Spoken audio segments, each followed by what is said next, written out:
What's up, everybody? Thank you for checking out the interview today. I'm really excited because, hey, actually, for the first time, you and I have spoke face to face on Skype. Although we've had a lot of different Skype sessions over the years, but now I finally get to sit down and pick your brain about not only just poker and PLO and business, but also the new product that you've come out with, which we'll get to in a second. But first, I want to introduce everybody to Phil Rocquemore. Did I pronounce that right? Rocquemore? Yeah, that's spot on.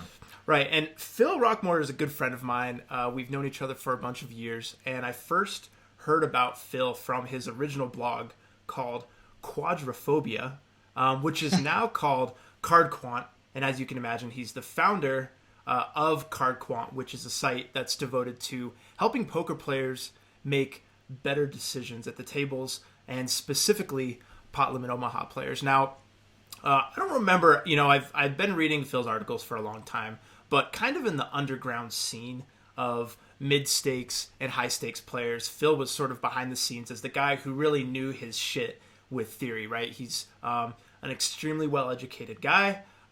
If I remember right, you're gonna have to correct me, but you have a degree in some type of advanced physics or something very scientific. Yeah, that's right. I did my undergraduate degree at Oxford in physics, and I Yep. specialized there. I kind of did a dual track where I specialized in both theoretical physics, so you studied general relativity and Right. some advanced quantum mechanics, and I also did biophysics as well. And Right. then I went on to do my second degree in the States. I was on a scholarship at Penn, and I kind of took I took a degree. Formerly, it was in theoretical physics, specializing in biological physics. Yeah. But I also took classes at Wharton in entrepreneurship as well, specifically in like engineering entrepreneurship, actually. Nice. So, back in the day when PLO, people were sort of getting their land legs in PLO, there was a lot of situations that weren't really solved from a mathematical standpoint. The same way that people had really broken down situations in Hold'em. And Phil was one of the first guys to really pioneer the math side of it. And when people were really trying to get the finer points of their game hammered out, Phil's kind of the guy that they turned to. I remember specifically in 2012, I believe, I sought you out for coaching on paired boards. And it was a really specific situation, but you created this great presentation for me and really helped me flesh out this area of my game that I was struggling with. So I've really always been impressed with your depth of content, your knowledge about PLO. And he's a successful player to boot. He lives in London and is just an all-around great guy. So I wanted to bring him on today to pick his brain about how people can improve at PLO, and also to talk specifically, again, about his new product called Poker Math 2020, which dives deeper than I've ever seen into approaches preflop and how to play profitably preflop. Now, let's talk first about business in poker, because one of the things that I admire about you and one of the things that you and I connect on is, our affinity for, both poker and business. So, as I mentioned, you're the founder of CardQuant.com. You've been a mid-stakes plus grinder for a long time and also a high-stakes coach. I think last time you and I spoke, you told me you were charging 400 or 500 pounds an hour, so you're one of the, most high-quality coaches that there is. And I know that you've coached some pretty well-known guys in the PLO industry. Whether you want to release their names or not is up to you. But you're also involved in seasteading. So I want you to do is, maybe elaborate on some of the introduction there, and also talk a little bit about what that means, business in poker, and what other poker stuff you're involved in, and maybe talk about your seasteading involvement briefly. Sure, General. That's a very thorough introduction. I'm not going to be able to completely flesh out every part of my respective areas of interest. I guess where I'll start with is kind of the core questions I'm interested in, kind of the core knowledge, because that's really what underpins it all. A lot of people get into entrepreneurship in general, or get into, say, personal development in general, from initially what might be quite maybe like a very specific goal-oriented standpoint, where they want to earn a certain amount of money, or they want to be like financially independent, or maybe they want to travel the world. So it tends to be that the entrepreneurship is kind of a means rather than an end in itself. And so for me, I guess playing poker was a means rather than an end in itself. But my whole approach to entrepreneurship has been there are certain key questions that I've been very interested in understanding, and some of them hopefully solving, or at least solving sufficiently that you get better questions. And it was clear to me from a very young age that I wanted to be sufficiently free that I actually would have the time to investigate those questions. And so my interest in poker is part of a wider interest in games of incomplete information.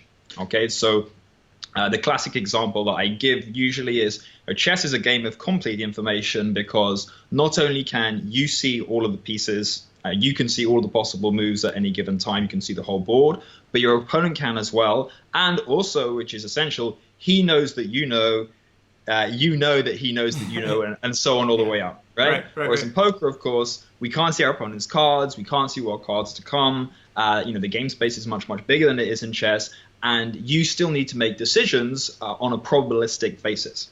And the cool thing about poker is this little microcosm of a lot of the larger systems in life. So people talk about relating it to the financial markets. Usually, I think that's personally like the least interesting area, but even related to kind of systems thinking in general. So whether you're interested in weather, whether you're interested in neuroscience, whether you're interested in certain aspects of biology, which is where I was kind of coming from before I dive deeper into poker. What you do even on a day-to-day basis when you don't know what to do, the kind of processes that you build in order to navigate a life that is much more interesting because it's uncertain. That's the kind of the bigger set of questions that poker fits into for me. And the other side of that, or kind of related to that, is the reason that poker is so interesting actually is because it has a few very simple rules, right? And when you have a few very simple rules as the structure of your game, that then generates a lot of complexity, a lot of intricacy, a lot of diverse strategies. Whereas if you do the opposite, and I'm kind of getting kind of my libertarian / anarchist bent is coming out here a little bit, but where you have the opposite, so where you try to have lots and lots of very intricate, complex rules to account for every possible outcome, actually you end up usually forcing people into what will ultimately be quite simple brute force strategies. They could be complicated strategies, but there are only a finite number of relatively like uncreative things that go on there. And so my interest on kind of when you talk about seasteading, so I am a voluntary ambassador for the Seasteading Institute, which is it's a nonprofit out in California, or at least based in California. And the role of the Seasteading Institute is to promote the creation of floating cities as independent or quasi-independent city-states worldwide. And there are lots of reasons for this. One of them, though, is to experiment with different ways of building socio-political ways of living together. Now, from my personal perspective, and I don't speak for everyone in the Seasteading Institute when I say this, sure, but from my personal perspective, one of the key aspects of the Seasteading Institute is that anyone who were to live on such a floating city will be there entirely voluntarily. So you kind of remove the element of coercion that you have intrinsic to societies around the world, and instead you allow people to kind of live or fall by the values that they believe should work. So if you think that your socialist utopia would work, cool, you go live there. Equally, if you want a extreme laissez-faire, to kind of just use a polar example, laissez-faire society, you go live there.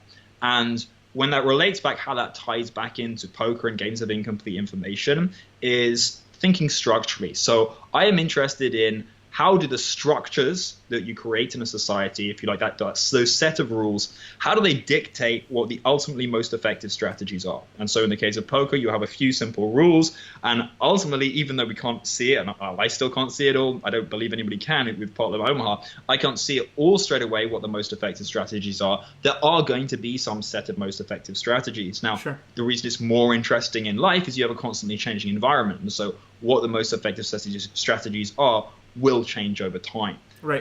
But that's kind of a little encapsulation of where poker fits in, and it has given me insight at the practice of you starting in with that niche, like digging very, very deep in poker. The kind of approaches that I've developed as a consequence of studying the game has helped me with insights in some of these wider issues. Yeah, I've said that for a long time as well, and really believed that someone who's really great at poker has developed a mindset for objectively thinking through decisions where, as you mentioned, they have incomplete information. So it's not a coincidence that really great businessmen often also play poker, or at least they find it interesting. So that's fascinating. I couldn't agree more. So we've talked a lot about, how you believe that, thinking about the structure of a certain situation helps you in business, helps you in entrepreneurship, and how you've really thought through this in poker. But you also talk a little bit in your meta strategy article, for example, about how poker can actually be a vehicle for personal development. What did you exactly mean by that? Like when, how do you implement that mindset you just mentioned into personal development?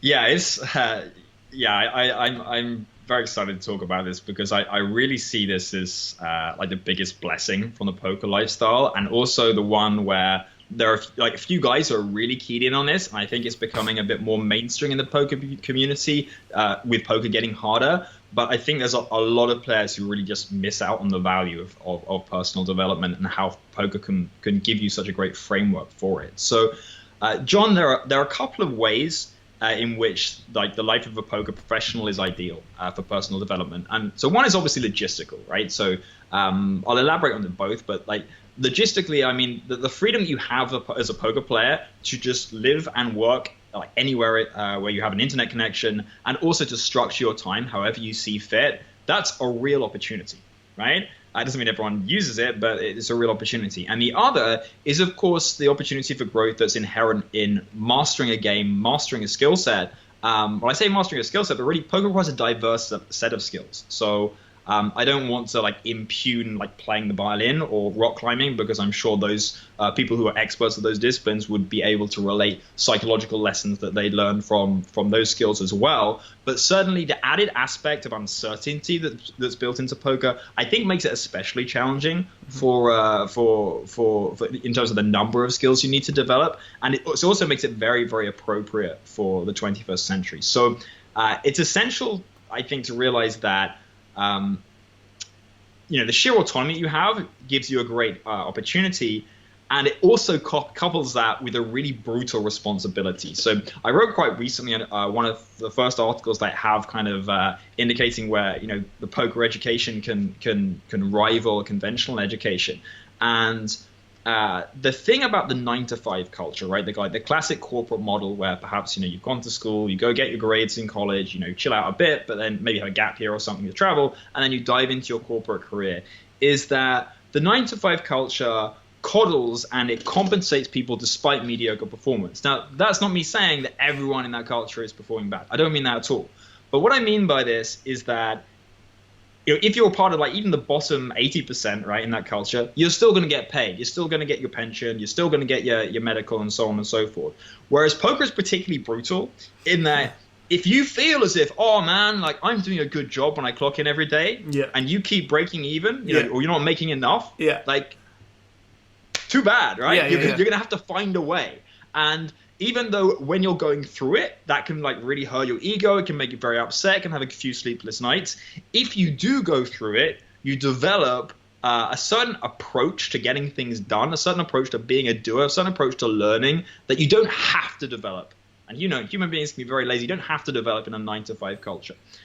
So the thing is that a lot of players do this with the poker specifically. So they get great at playing poker, but they miss out on the biggest opportunities, which is kind of what you spend your time doing outside of poker. So, a couple of books that I'm going to mention, like on the mastery side, I think this is pretty ubiquitous, but it's obligatory to mention Robert Greene's Mastery. That's a really good term, especially if you're younger, kind of 20, 23 or something. Like really get that book as soon as possible. That's very, very valuable if you want to go far. In terms of the psychological process, you learn about not taking things personally. Like, when you go through a bad run, it's not, that's something. Discovering certain truths about yourself. And it's funny because especially when you share with others, like I've had some quite deep conversations with a lot of high stakes guys. And initially, like you feel when you're opening up about like a certain leak that you have, whether it be like you don't handle losing very well, or whether it be like if you have the tendency to say, quit when you're ahead and then come back in sessions, you feel as if whichever particular psychological leak you have is like really shameful and it's like a terrible thing. And of course they won't have it because they're great, And then you actually discover like everyone starts off with certain like weird leagues. They may even have one that's like, you're like, how can you be a pro with that league, right? Yeah, yeah. And it's just like the process that they use to get through that and handle that, like you can learn from and you feed off that, you know? So yeah, the process of mastery, deliberate practice, you know, I'm sure you guys are familiar with that, but the idea that you don't just mindlessly click buttons. You know, if you, that you really like, you come to a session and there's something that you don't want too many things, but something that you're focusing on, that you're trying to bring to the session. And people also forget, like, so I'm talking a lot about mastery here, but poker is especially demanding because the environment is negative sum, and the game, as I said, is unsolved. And so it's negative sum because, you know, basically we're paying the site for the opportunity to play with other players, right? Which I mean, you can argue there's various rates in society, but basically in other forms of job, certainly in other forms of sports or games, you know, if Wayne Rooney turns up for Manchester United and they get beat, he's still getting paid. Because why? Well, because the money from the fans and the advertising all goes to him. And you could discuss, I think, people who are more informed than this on me could do something about this. But at the moment, most of the money in advertising doesn't go into the player pool. It's, you know, the players are still paying their own way all the way through. Sure. And the other idea that makes poker especially demanding is, you know, if I parallel it to a game like tennis or soccer or chess, information in that game is highly saturated, right? I mean, part of the reason that you can get 10-year-old chess prodigies is because we know what to teach people to get good at chess. Right? It's not some sudden innovation in soccer where they play like 10 players up front, you know, and they crush everybody. You know, like the process for an individual or even a team becoming very, very good at those skill sets is very well known, and it's very teachable. And that's also why you need to get in early to be very, very good at them. Whereas one of the reasons that poker has been such an opportunity for people of a lot of different ages is that with an unsolved game, any informational edge, any study, any research you can do that puts you ahead of the pack is good enough to generate an edge. It is good enough to do very, very well. And so the process of learning in poker is more difficult than it is in tennis, and it makes it hard in a different way. Right. So yeah, that's the mastery side of personal development. Should I also say a little bit about the logistical side, or is that? No, do it. Yeah, I'd love. Yeah, go ahead. Cool. So the book I'll reference here, and I mean for sure you're going to have read Tim Ferriss's stuff, right? 4-Hour Work Week.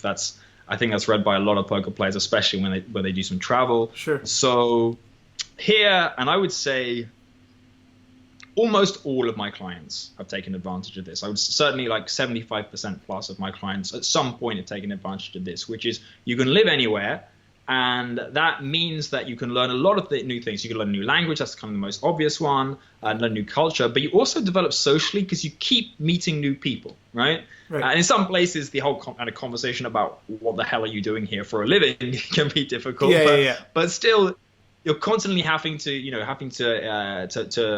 meet new people, form these new connections. And that social skill, even though it feels like you're just having a good time, is super valuable when you're talking about, you know, tying it back to business, tying it back to entrepreneurship and just building that skill set for life. And when I say it's an ideal preparation for entrepreneurship, certainly for me, when I started out, decided I'm done with academia, I'm going to go be a poker pro. I did it quite consciously because I knew I needed to learn more personal responsibility, right? I knew I needed to learn how to structure my own time. And so, like, over time, if you're doing what you should be as a poker player, right? If you're taking care of business rather than just like relying on your natural talent and easy games to bring the money in, then you're building your own systems for study. You're building your own playing hours. You're meeting players and coaches who can help you grow.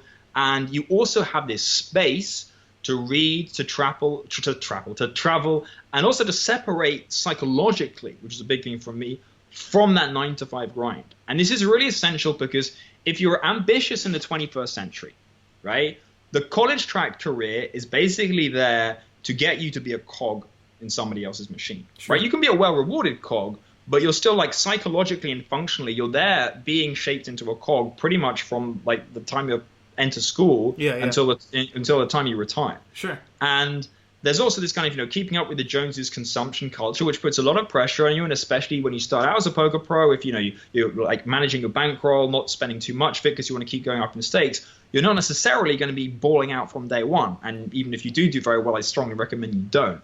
And so that, can give a certain amount of pressure. And just being able to take yourself into, like, people talk about it as a poker bubble, but really taking yourself outside of the 9-to-5 Bible can help you to realize, okay, what kinds of opportunities can I shape as an independent man? And also by hanging out with other very independent thinkers, independent like livers, then like this is where, I mean, for me, like I'm so excited about having been part of the poker community going forward, is because even the people who are leaving it, the kind of people when they leave it, they go off to start companies. They've gone through this personal development process, and so to me, I say, and I wouldn't be surprised, I'm 100% sure if you look over the next 5, 10, 15 years, there's going to be a ton of people who built great businesses, who are doing really interesting things, who are going to have come from a poker background just because of the type of person you need to be to really succeed there. And so if there's something that I've said to a couple of people like kind of over the years, not poker players, but I said, don't expect to be the exception. Like if you live the life that everyone else lives, don't expect to be that one guy who, I worked in investment banking for 10 years and then I started my company. Because people always think they always like kind of use that as an excuse for security. I remember I heard it from a couple of players, a couple of people. Everyone's a player, right? I had it from a couple of people when I was at Oxford, where they were just telling me how they were going to go to work at Goldman Sachs or somewhere, and they'd say, "Oh no, Phil, it's not what you think. I'm gonna work there for 10 years and then I'll do a PhD. Or I'm gonna work there for 10 years and then I'll start my company." And then they'll give you the name of some guy who did just that, right? But what they don't give you is the name of all of the other thousands of people who never did it. They just jumped in the career and that was it. Now, don't get me wrong. I am not saying that nobody should do that. Not everyone can be off on a boat, like building new crazy things. No, but if you are someone who feels that spark when you're young and is highly independent-minded, there has been no better time in human history than to really like take that and run with it. True. And this is where poker just buys you that space, that time. Look, you're not actually dicking about when you're like dicking about. As long as you're still learning and growing, you're learning a lot more than people who are just like slotting in and doing the same thing everyone else is. Yeah, absolutely. I agree. I mean, I say the same thing, that poker is about as cutthroat as it gets, right? I mean, if you don't improve and you don't stay at the top of your game, then you just get get pushed out of the game. You just go broke, right? So in that way, I mean, if you're into the libertarian, or like, it's like the ultimate, it's like the most capitalistic thing, right? It's like the people who are the best, they make the most money, and if you don't, then you just kind of fizzle out. So it's a tough truth about the game. But if you love that aspect of the game, kind of like I do, like I love knowing that if I work harder than my opponents, or if I have an edge, that I'm going to win. So if you have that kind of mindset, I think that it can be, you can definitely take that and use it in business or to further your life. Now, one of the arguments against becoming a professional poker player is that it doesn't build a skill set which is transferable to the real world. I know you've written about your disagreements with this notion. So, how do you believe taking part in poker education, or just learning how to take your poker game to the next level, translates into real world skills? I know you touched on that briefly, but is there anything else you'd like to add to that? Yeah, actually, there are a couple of things. So the first thing is, and this is how the question tends to get framed, John. So I understand you putting it to me like this, but I actually do take issue with the distinction between like real world and kind of the poker bubble, as if like the latter, as if the poker world isn't a constituent part of the former. So for me, as I was kind of relating in talking about the benefits for poker as kind of a grounding for personal development, by choosing to play poker for a living for a period of time, you're actually proactively developing a very 21st century set of skills. So it's kind of a skill set which a lot of those classic careers, as I said, neglect to teach. So it's more opposite the poker world than kind of the corporate bubble can be. So one, as I said, you always talk to like the brutality of feedback. we talked about that in terms of direct results, but the thing is, you also get, when you're in a corporate culture, you get these kind of games within a game. And what I mean by that is, if you're looking at your next promotion, is your priority to do your job as well as you possibly can? Or are you actually playing a different game within the game where you're like, okay, what can I do to get myself promoted? Whether it can be certain like kind of social manipulation is more important than being good at your job. So those types of games can be fun, right? Don't get me wrong, but especially like if you care about mastery, if you care about really developing a skill, I think there's a kind of existential dread that's associated with just gaming the system as a way of advancing in life, as opposed to really like mastering something. You're really using this life you have as a kind of journey of skill development. And there isn't really, I mean, we talk about it, a few people who decide to cheat, and they're the truism is they're kind of cheating themselves with this process, right? But there isn't really a gaming the system in poker. Sure, you can find good games, but even like the skill of finding good games, like if it were that easy, then everybody would just be in a game with the biggest fish, right? So that kind of real clarity that poker gives you, that you kind of have to master a skill, I think is really valuable. You're also trained to get results rather than seek approval, which is going to build independence of mind. It builds self-reliance, and it also really calibrates your confidence. So people like to talk a lot about humility. I have my own take on that. I think the kind of classical version of humility is actually a little bit. I think it's a bit debilitating how people perceive humility, just to be like, oh, however well you do, you're just staying level. I'm not really down with that. But when I say calibrate your confidence, what I mean by this is like, even if you think you're the greatest player in the world, if you can't break out of PLO 50, you are not the greatest player in the world, and you will pretty quickly learn that, right? Yeah. If you're just trying to flip your roll, then or take a shot, then you're going to crash and burn. And equally well, if you have earned your spot at the top tables over many years of deliberate practice, you know what it takes to master that skill, and you can go out into the rest of the world having that self-reliance that, hey, I can go through this process of development. So, I mean, in terms of the more kind of like strictly like poker source skills in terms of playing poker, there's statistical intuition, and a great example of that is, as I said in my recent blog post, I kind of talk about probabilistic thinking there, the ability to consistently draw accurate inferences from a small sample of data. Short-term outcome independence, that's another like psychological skill. Like if you're going to cry when you've lost, well, I was going to say like 5 binds in a day, but like if you don't play with a stop loss, then in PLO it could be a lot more than that, right? If you're going to throw your toys out of the pram when that happens, then you're not going to last long as a poker player. So sooner or later, you learn that lesson. And so I guess the message that I give, I've done this a couple of times where I've had students who are looking to do something outside of poker as well, or maybe they're saying to me, maybe they were playing it to make a bit of extra money in college, and then they want to do what they call a real job. The advice that I give to them is stop looking for what poker qualifies you to do, right? You've kind of missed the point. If you go through, especially if you play as a pro for like 5 years or more, and then you're like, okay, maybe I'd be a good accountant, you completely miss the point, right? Really, poker is great. Like, look for problems that are not yet solved, interesting problems that are out there in the world that your unique poker skill set enables you to tackle. Because whilst, like, if you're hanging out with poker players, it seems there are loads of people who think the way you do. As a fraction of the world, you are a drop in the ocean. That your skill set is really, really very valuable. Yeah, that's an interesting point. I think that, again, a lot of people are trained to think in the 9-to-5 way, where they're building their resume because they're going to submit it to someone else. And you're saying that poker players should use their framework for solving problems to either do something on their own or reframe it to where it's not like something that you can really put on a resume. Is that right? Well, I mean, ultimately, if you're going to go the resume route, you're going to have to find a way to classify it. So, so sure.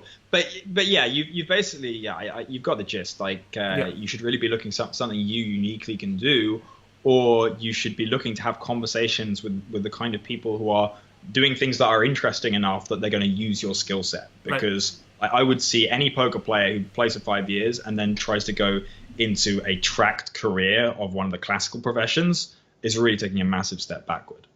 They shouldn't see it as, oh, this was just something I did to make money and see the world for a while. You should be seeing that the skills you've had are going to help move you forward in what is a very interesting and complex time for us. Right. No, that makes sense. That's interesting. So now we've spoken a lot about business, entrepreneurship, personal development. Let's move on to kind of the nitty-gritty of your expertise, which is some poker specific questions. For me personally, one of the most common questions I receive comes from players who want to learn more about pre-flop starting hand ranges. I think particularly transitioning to limit players, they want starting hand charts akin to the hand charts that that No Limit's kind of famous for, right? I have a lot of students who we go through kind of the elements of how to decide which hands to open, which ones to fold. And a lot of times they say, do you have any hand charts? Just tell me like thumbs up or thumbs down. So, because if you play X hands from X position, you'll be unexploitable and you'll show a profit. But, because there's so many combinations in PLO comparatively, hand range charts are difficult to create. I know your new course, Poker Math 2020, dives really deep into the preflop theory. And actually, I have to say, I've been going through the videos the last few days and I've been pretty impressed. And as far as preflop hand charts go, and really, hot or cold, open this, don't open this, your course does pretty much the best job that I've ever seen. So, what's the biggest leak that you see in players' preflop game? Or what kind of caused you to make this course? Oh wow! There's a couple of good questions there. So maybe I'll start with what kind of caused me to make this course. So the way to describe how most players learn poker, I think pretty much everybody who learns poker from the beginning, unless they like very specifically decided like today I'm going to learn poker as a skill rather than starting off like playing for a bit of fun and enjoying it, is they do it through basically random empirical search. That's how they develop their early strategies. So they pick up hands, they try stuff out, something starts going well, and subconsciously their brain is like queuing up, okay, that worked that time, that didn't work that time, and it's trying to classify situations as best it can. And then they use similar strategies in the future, and even to the point where they're basically classifying certain player types along with certain situations as, oh, it's a good spot to slow play this loose aggro player here is flashing off in their brain, and oh, this loose passive fish, I shouldn't check back, I should just value town him, so on and so forth. And so empirical search with the human brain, it's like very effective in game spaces that aren't very large. Or games that are actually like highly ordered in a very detectable way, so that you can quite quickly like tap in, if you're good at pattern recognition, into what kind of strategies are going to be working in that game, right? And so when we go and look at preflop, I'd like to start with No Limit, which is it's actually pretty easy to form a useful intuition in No Limit. So I know you've got a great No Limit background as well, John. And so if I say to you like, how does Ace King feel in different situations? Like, how does Ace King feel if you're dealt it under the gun when you've got 25 big blinds and MTT, versus how does Ace King feel if you've been dealt it, like Ace King offsuit, if you've been dealt it on the button when you're 200 big blinds deep and then you get 3-bet by the big blind? Like, you've actually probably got a really well calibrated feel for Ace King across a whole range of different situations and across a whole range of player types. Even if you hadn't studied a lot of poker theory, you could just play a ton of hands and you'd get that feel over time, especially if you're a smart guy. And that's because there aren't that many starting hands in No Limit Hold'em.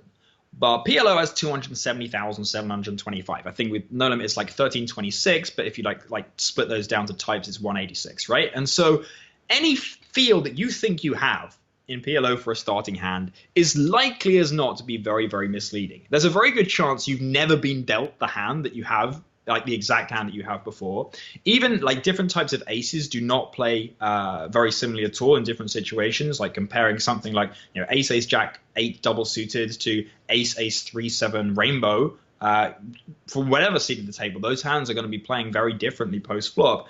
And so what that means is that the pre-flop decision making is something that if you're just trying to do it from, okay, my subconscious will get this because I played lots of situations like this before, you're going to be doing very little more than making random judgments, right? And so, of course, people don't make random judgments. They do have embedded in certain analytical rules, and they will also say, okay, I've seen X or Y player opens with this percentage, so I'll try and open this many hands, and this feels bad. But what PLO presents is really a golden opportunity for poker theory, because it's possible to give people an edge if you can discover patterns in hands that make them better able to evaluate them on the fly rather than using their empirical sense. And the cool thing is that once you internalize what patterns you should be looking for, you can get a feel. You can get that same kind of feel that you had before that you might have empirically derived, but it's derived theoretically, right? And so because I have a scientific background, I'm not comfortable with a purely analytical approach. So I added a component with the preflop. It's particularly tractable for this kind of investigation because you face preflop decisions every single hand. So I had this empirical component as well, where I could check a lot of my theories on hand strength and tweak them against huge database samples. And a lot of the high stakes players that I've worked with have benefited from this as well. And also being guinea pigs, I think it's okay for me to say that as well. And so the thing is that the process of building a product, it wasn't so much me waking up one day being like, right, I need to build a poker product, what should it be on? It was more kind of emergent in that the more players I worked with and the higher the stakes that they played or they moved up whilst they were working with me, the more I realized that preflop was actually this huge blind spot at every level of the game. And it didn't matter who came to me, I was having to teach certain key concepts right from the beginning. And so so that was kind of how the development of preflop principles came about, is that I just recognized this was such a universal problem. And also, in order for me to be able to teach you about postflop, I have to teach I have to fix your leaks in your preflop game anyway, because otherwise you're just constantly trying to compensate for having too wide a range or too tight a range in certain situations. So yeah, that was how it came about. That's really interesting. And you know what? It's in my courses, I just simply say, the goal of preflop is to create profitable post-flop scenarios. And what I was impressed with in the course that I've been going through, Poker Math 2020, is how you really have broken down, the frequency in which, you play a 2-bet pot, or the frequency in which you get 3-bet in 6-max games. And it's interesting because you lay out basically pre-flop hand categories dependent on the post-flop situation you're creating, and you back it up with empirical data, as you mentioned, big database stuff that I haven't seen anywhere else. So I was really impressed by that, because a lot of times I feel like when players are developing their opening ranges, it's sort of from a sense of like, oh, well, this is a good hand, I'm opening it. They kind of look at pre-flop in a vacuum, and your course really is looking at it really in a non-vacuum. So I that's what I've really come to appreciate so far. That's great to hear. I mean, that you picked that up already. It's a big part of the course, is having that empirical side to it. And also, I mean, just as kind of picking up what you mentioned there, this kind of, I have a good hand, therefore I'll open. Really, one of the things that's so fascinating to me about poker is that every single decision you make is, if you like, enmeshed with all the other decisions you could be making. And so something I talk about in the course in more detail is that when you start to open like some subpar hands, it's not just that, oh, that hand might do a little bit less well. It's also that you're weakening your entire range. And so like, even the hands that are slightly better than that hand that you should open, those hands are now going to face more aggression, right? And they're going to be less profitable than they otherwise would be. And so now, equally well, if you were play far too like strong a range in a given situation, then people just wouldn't give you any action. And so like weakening your range to some extent is going to give you a point of maximum profit rather than just playing as tight as possible. But really, like that enmeshed idea, rather than like treating everything as a vacuum decision, but recognizing, okay, when I open this hand, it has an impact on all the other possible hands that I could be opening here. In the long run, when I keep making these sequential decisions, that's something quite fundamental to understand, and it's a different perspective than people certainly they learn from when they're starting out, but also I think from how some other people like to teach. Right, like I remember I was watching the video on constructing early position and middle position ranges, and I think the stat was, if you don't hold an ace in your hand when you're under the gun, that another player will have aces 15% of the time. Is that right? Yeah, that's you put me on the spot there, but I think that was right. But it was just sort of thinking of it that way. I was like, wow. I mean, because those kind of questions have crossed my mind, but you had actually really done the due diligence of checking on that. And there's a lot of embedded kind of mini aha moments in the course where I was like, wow. I mean, I didn't know that, but that's really useful. Like instantly in my next session, I'm going to use that. So I thought that was really I think it's 15% without an ace in your hand and 8% with. Yep. Pretty interesting. Someone's going to instantly do the math to check, but yeah, I think that's how it is. And yeah, that's. I mean, I'm glad that you said that you're immediately going to keep that in mind, John, because A big part of what I talk as my principles there is I'm really looking to calibrate people's intuition. So there are going to be some very experienced poker players who take the course, and in some situations, their gut is going to say one thing, and the numbers will match it. And where you're really, really going to learn is when your gut says one thing and you're just way off, right? And so yeah, if you're picking that up, I mean, as you said, like you remember, wow, like when I don't hold an ace, people hold aces 15% of the time. That makes you a little bit, at least a bit more sanguine when you decide to open, something a bit marginal from under the gun, and then you get three bet again. It's like it's not that much of a surprise. Sure. Right. No, that makes sense. So the next question I have, poker's constantly changing, and one of the biggest areas players have trouble with is defending opens from the big blind. In the early 2000s, most coaches and instructors recommended people play extremely tight from out of position, and particularly from the blinds. But in the last couple of years, there's been a big shift to peeling opens from the big blind with extremely loose ranges. Why do you think there's been a big mentality shift here? And what's your approach to defending opens from the big blind? I know you have an entire video dedicated in your course to calling a raise in a multi-way pot from the big blind. Yeah. So yeah, if you could just spend a moment kind of talking about the big shift there. Yeah, so I mean, let's talk a little bit about the development of poker games, because this is like obviously I like to zoom out, but this is something that's interesting on a wider level. So early in the development of understanding of poker game, a few key strategic insights are typically enough to generate a huge edge. All right. And so that means the game also will then lend itself to very, very exploitative strategies because everyone is playing a long way from optimally. Right. And so at the beginning, like post flop is typically quite hard. So since nobody is particularly good post flop, it's going to be better to avoid playing a weak range out of position because you're so bad out of position, you're just going to generate reverse implied odds with your weak post flop plays. So you're better off folding. And funnily enough, especially for like the lower stakes guys, in terms of pure profit, this is still true, right? So there's always this balancing argument that if you're playing particularly low, it's best to have some money you can afford to lose, play too many hands post flop, and then get better at post flop. But like in the short run, you'll lose money, but in the long run, you'll get better quicker. But that needs to be balanced against the fact that a lot of people, either for ego reasons or because they're looking to, make a bit of money, extra money at college or something, want to win straight away. And so for those guys, you're best off saying, okay, well, start by playing super tight pre-flop. You will eke out a win rate, and as your post-flop skills get better with a strong range, open up a little bit better and play well with a loose range. So that's fine for the low stakes guys.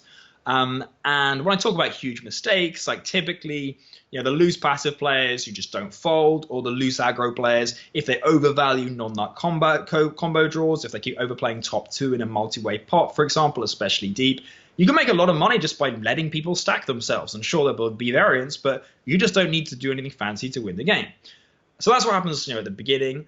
But as the standard of play improves, and this will happen more rapidly the higher stakes, it becomes essential to look for new places to generate an edge. And so now you're armed with a better post-flop understanding that enables you to play a little bit more liberally pre-flop. And the obvious place to start, especially heads up, is going to be from the big blind. And so this is, there's kind of a natural evolution here. And the other side of this, which is a little bit more controversial, is there's basically a lot of really poorly understood deployments of mathematics in poker in general, and especially in Omaha. So there's this kind of delusion that's created by discussing things. It's really inherent in the terminology, things like equity share. So I really take issue with this idea that if you even if you plug in hands, but if you plug in a few ranges and you plug in your hand and you run the equity and you see that you've got 28% equity in, let's say, a three-way pot, that in some way means your expected value is anything close to 28% of the current pot. Because number one, like the set of possible pot sizes is going to vary a lot. Number two, if you're in the big blind, you're going to be out of position on at least one player. Number three, like your capacity to continue from street to street is going to be dependent on a lot of other factors. And yet people use this term equity share quite often as if just like your raw pre-flop equity in some way resembles what you'll end up with. And this is false. If you start to look at a lot of these situations where you call in from the big blind, especially into a multi-way pot, you will look at your pre-flop equity, even like hand versus hand versus hand, and you'll think you're doing fine. And yet that hand within some group is going to be losing massive reverse implied odds. And so it takes the thing is, it takes a lot of insight and discipline to be subtle. So when you talk about this change from like playing super tight to playing really, really loose, people prefer simple heuristics. They like it if you give them guidelines that they can just remember in one sentence, then have to think too deep, and then they can just grind away. So call everything from the big blind heads up is much easier than, yeah, play like, say, 85%, and you need to learn which 15% to fold. Oh, and by the way, against certain player types, you might be able to play an extra 2 to 5%, right? So something as nuanced as that is a bit more challenging, not just to learn, but also to discover. Like, there's the role of people who do research into poker to kind of like discover these things and teach these things. And if it hasn't been done, then people will go for a more polar heuristic. So the other factor that goes into this, John, is that a lot of the metagame is shaped by people who are trying to model the top players, or the top players as they perceive them at a given time.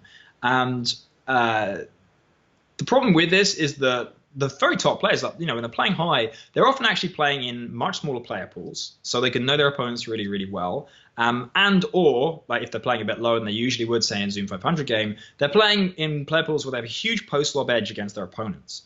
And the thing is if you have a really good understanding of a given opponent's post-flop leagues, then yeah, you can play a lot more hands against it from the big blind against him. If you know he's only capable of triple barreling with the nuts, for example, all of a sudden like calling him twice is going to be a much more effective strategy. And in practice, of course, it's going to be more nuanced than that. He's going to be only capable of triple barreling with a sufficient bluffing range on some textures or some runouts and not others. And the better you know his game, the better you can predict that. Or, if you can respond how you can expect that he is going to, say, c-bet on certain textures that he really shouldn't be c-betting that kind of favor you in the big blind. And as a consequence, you're going to be able to check raise him. So he's basically generating some reverse implied odds for himself that you can expect to have come back to you, this kind of things. And so the very top players are going to have this more encyclopedic knowledge of their opponent's games, partly because they're better players, partly because they're more observant, partly because they know how to exploit those leagues, but also just as an artifact of the smaller player pool.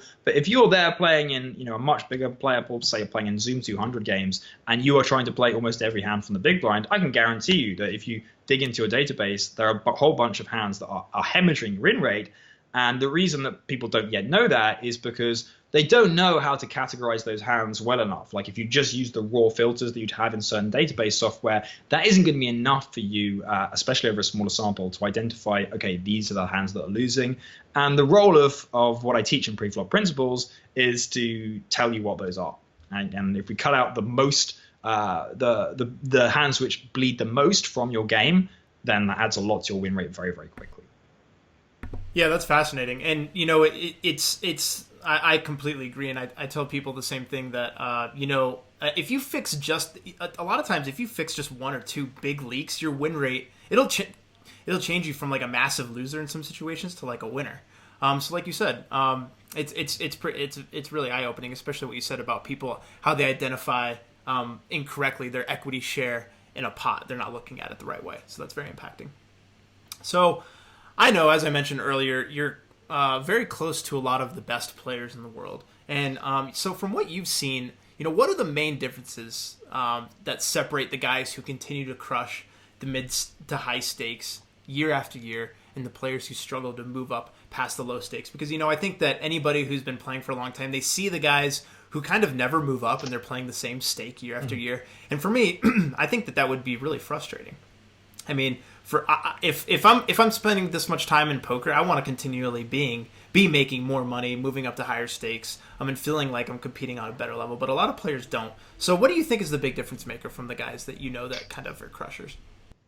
Yeah, that is a good question, John. It's one that like I've seen asked and I've seen answers to before on fora, and so as you say, I have a kind of a unique access point here with coaching a lot of these guys that means that I can give a response to this. So you'll not be surprised. I'm not going to say it's one thing, right? Something like this is very unlikely it's going to be one thing, because if it were, everyone had picked up on it and they'd do it. So it's kind of multifaceted. So in terms of what I've experienced from a coaching perspective, one of the key things is eagerness to learn, bordering actually on insistence. So the high stakes guys that I've worked with, many of them have made me much, much better as a researcher and much, much better as a coach, because if I give them a presentation on a certain aspect of theory and they dig in and they ask me why, and I give a first answer that's not satisfactory to them, they want to go deeper,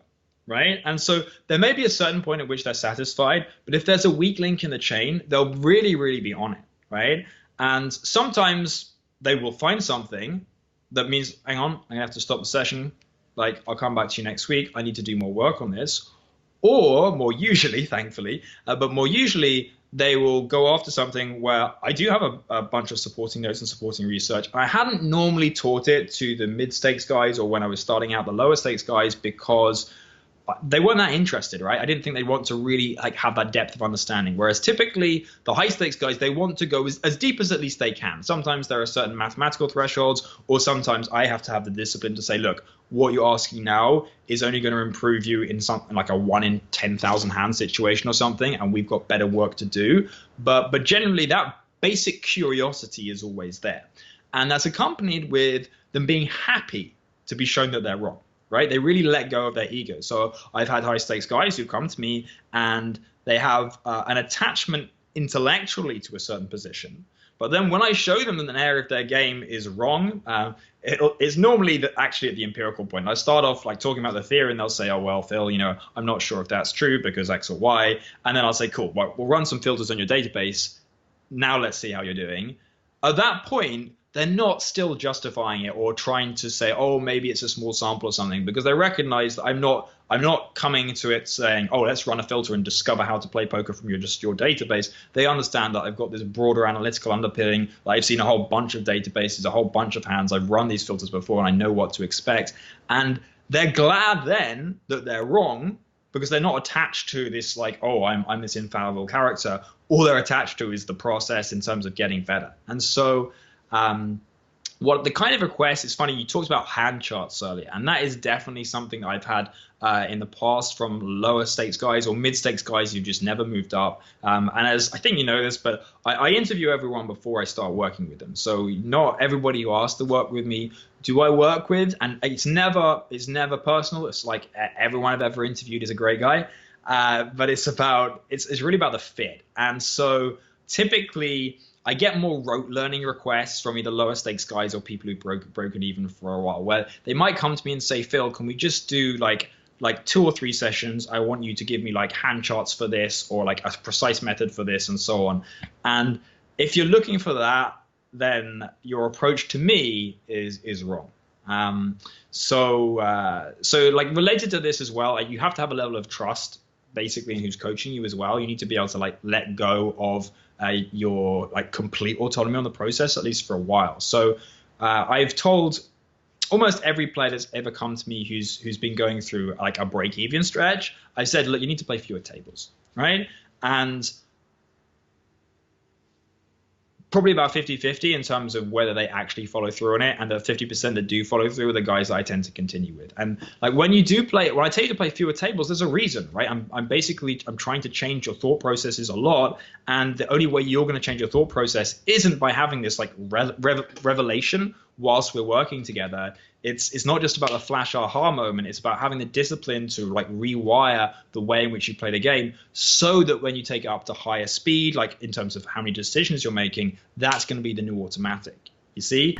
And lower stakes guys aren't willing to go through that. It has to be now. Whereas the higher stakes guys, they kind of have, and I think part of it is that inner confidence. They can accept, maybe they're sitting on a bigger bankroll, but they're also like, yeah, cool. The money's going to come. I can play fewer tables. So like, I'm not making as much of an hourly for now, but I'm getting better. And they trust that process. So a lot of it is, kind of like process, like willingness to learn, like letting go of your ego, which are really quite universal skills outside of poker as well.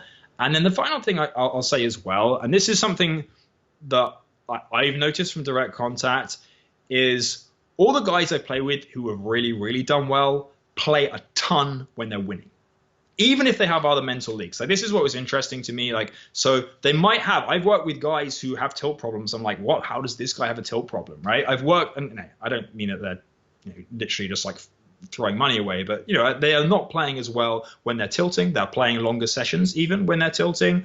And pretty much like as I said, like the only thing that will I've really seen locks you up is if you quit winning sessions early. Guys who do that, they just never really make it. They can do okay, but they never really make it to the high stakes. And it's not just in terms of the length of the session, because like I'm a big believer actually in like taking consistent breaks, and I can think of at least one guy who I've worked with who's very good at that. But it's about like when you hit that hot streak, play the volume, play the volume, play the volume, play the volume. You know, even to the point where I sometimes say, look, hey, don't do a double coaching session with me this week, just do one, or even don't do a coaching session. Or if you're really in that good a grain, keep playing, like don't burn out, but like keep playing. Because really with PLO, like you basically find that, you build up a skill set because you want to be high enough in terms of your expected win rate that your losing sessions like aren't that big losing sessions. And then you're going to have a break period, even period, because everybody does. But then when you win really, really, really, really big. And if you won't play a lot when you're winning, you never give yourself the opportunity to hit that upside. That's fascinating. I mean, I've experienced similar things, right? Whenever I'm really, sometimes you're just really in the mood to play. You're focused. You're loving playing. Bad beats don't bother you, and you just feel like you're in the zone. And that's when you really have to play as much as possible. Yeah, I mean, and also just I wanted to harp on what you said about these players really loving the process. They kind of intuitively know that winning a lot of money is the byproduct of loving the process. And a lot of times, I've run a couple of different coaching programs. And what's fascinating is lately I've actually been running coaching programs for guys who are a little bit more advanced. And what I've actually noticed when I ask them what their biggest goals are, not one of them, or it's either that or it's very rare where someone says, I want to make a lot of money, or I want to make a lot more money. Actually, what they tell me typically is they say, I want to know the right answer. And I think that most players, they feel that way. If you love poker as much as we do, it's actually more fun to really know the right answer than it is to just randomly win a lot of money one time. People really want to feel confident and like they can have predictable success by having, good fundamentals and repeatable thought processes, for example. Yeah, it's also interesting as well because in terms of when people make these goals where they do say I'm going to win a lot of money, and this is kind of going back into like goal setting theory, which I'm sure you've got tons of experience with as well, John.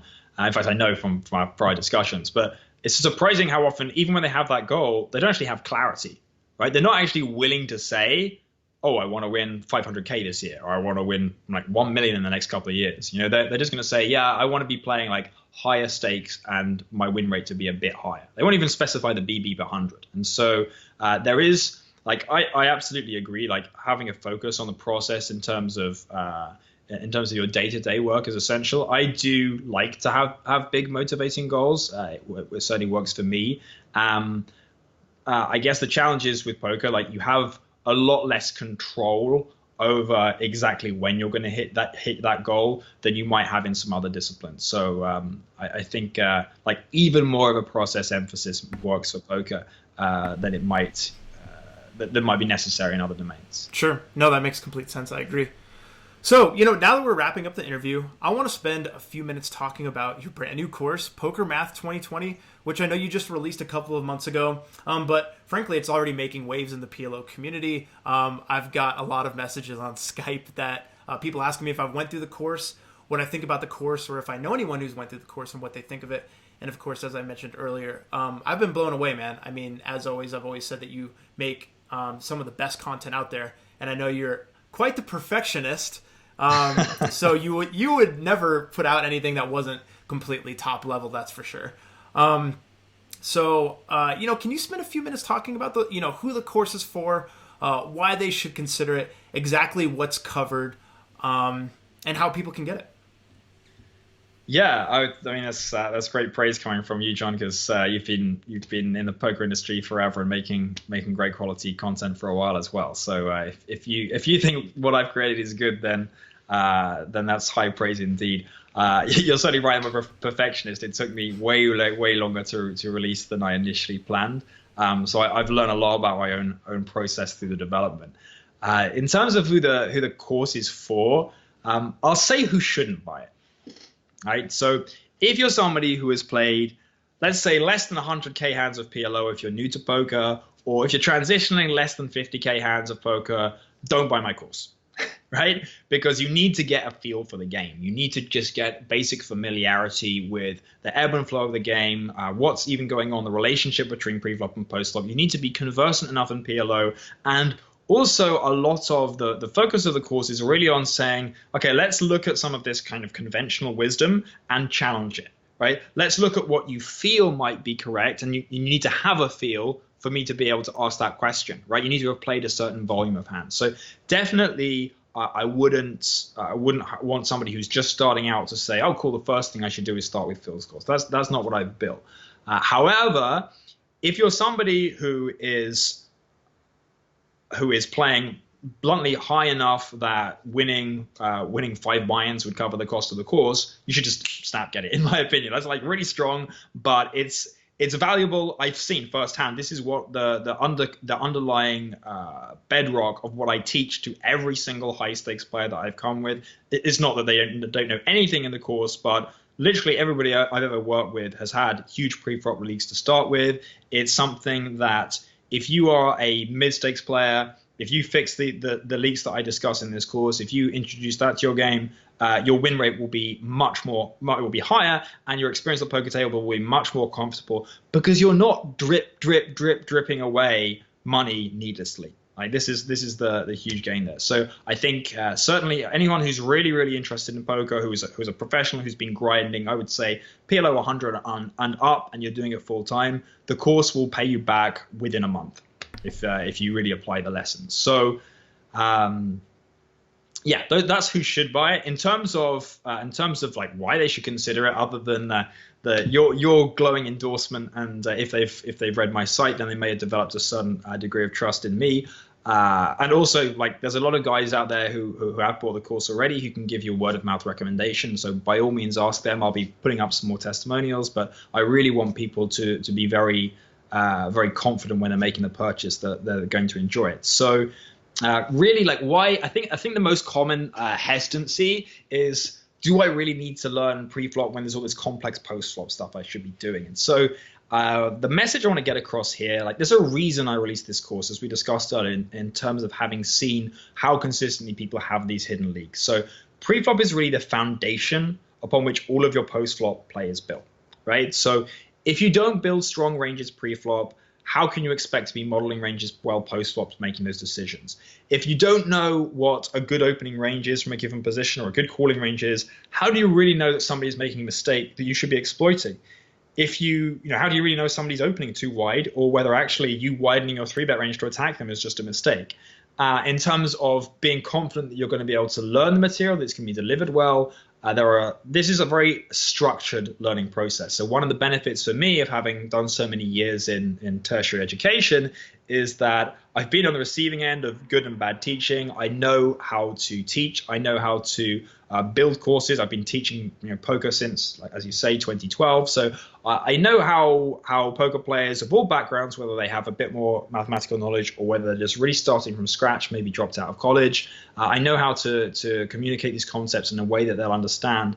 And this is also, when I talk about structured learning, this is basically related to what we're talking about at the top of the interview in terms of empirical learning as an approach for finding strong strategies in a very large game, which is, like, you are not going to, whatever your intuition is about pre-flop play right now, whoever you are, is wrong. Like, in some way, it's not completely wrong, but it is wrong.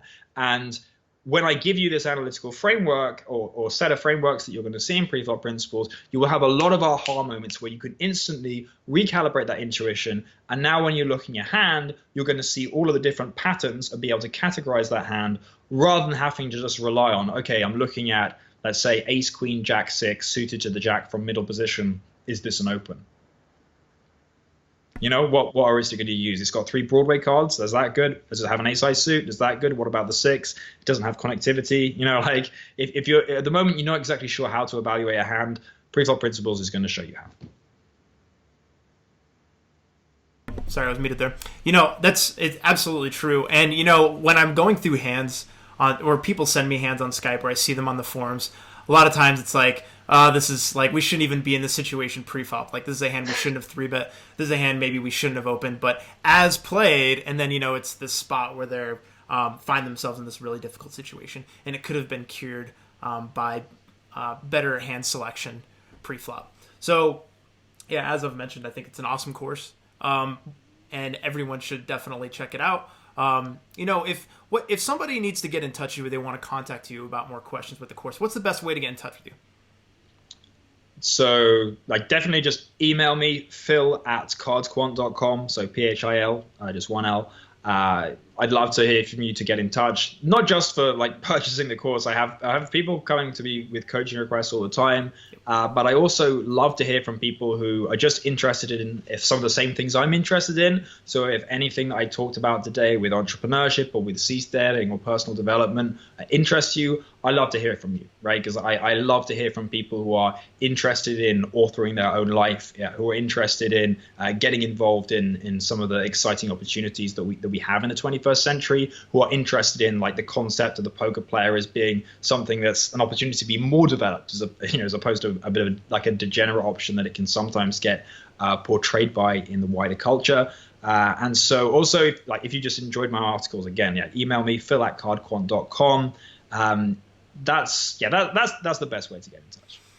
Awesome. Well, I appreciate you taking the time to share your knowledge with us today, and I'm sure we'll have you on again in the future, man. It's been an absolute pleasure, John. Thank you for having me. Yeah. Good luck. Ciao.